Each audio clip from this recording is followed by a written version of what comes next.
እግዚአብሔር ሰላም በያላችሁበት ለሁላችሁ ነው። የመንፈሳዊ ዕውቀት ኃይል በተሰኘ ትምህርታችን አንደኛ ክፍል እንደተባረካችሁበት አምናለሁ።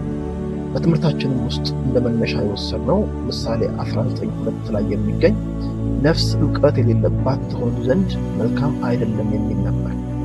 በክፍሉ ካየናቸው ዋና ዋና ሀሳቦች መካከል የእግዚአብሔር ቃል የዕለት ተዕለት መመሪያችንና የሕይወታችን ዋና መልሕቅ መሆን እንዳለበት፣ እግዚአብሔር ሕዝብ በዋናነት ከጠፋ የሚጠፋው ዕውቀት ከማጣት የተነሳ እንደሆነ፣ ዕውቀት የእውነተኛ መንፈሳዊነት ማዕከልና መሰረት ስለመሆኑ ካነሳን በኋላ አንድ ጥያቄ በመጠየቅ ነበር የጨረስነው።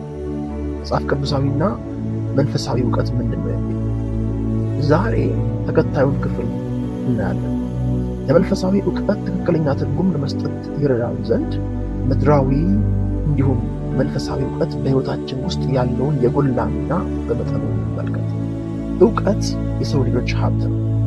ለበጎ ዓላማ የዋለ ትክክለኛ ዕውቀትም አኗኗርን ያሻሽላል። ለምሳሌ የትራንስፖርት ዘርፍ ለውጥ የዕውቀት ኃይል ማሳያ ነው። የሰው ልጆች በእግር ከመጓዝ ተነስተው እንስሳት ጀርባና ጋሪዎችን ተጠቅመው መንገድን ባጠረ ጊዜ መጓዝ ችለዋል።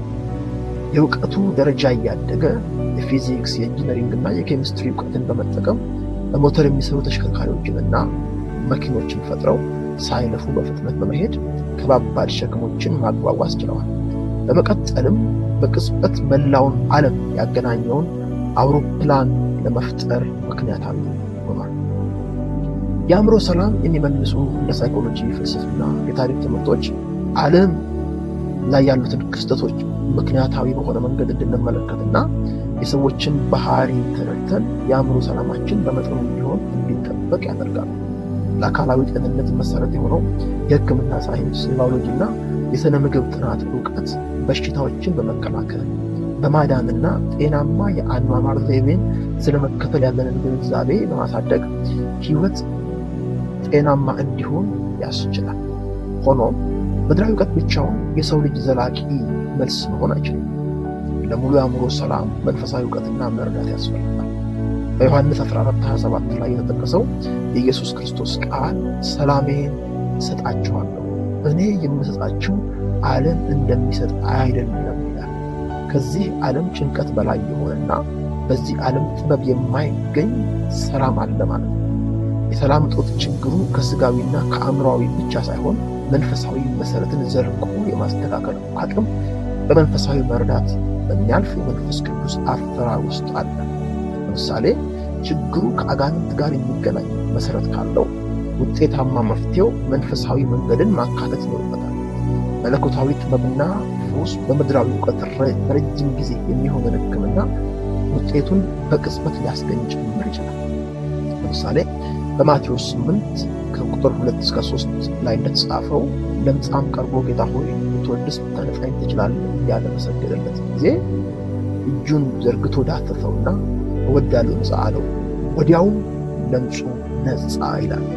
በማቴዎስ 8 ከ14-15 ላይ ደግሞ እንደተጻፈው ኢየሱስ ወደ ጴጥሮስ ቤት ገብቶ አማቱ በንዳድ ታማ ተኝታ ባያት ጊዜ እጇን ዳሰሰ፣ ንዳዱም ለቀቃት፣ ተነስታም አገለገለቻቸው የሚል ቃል ተጽፎ እናገኛለን።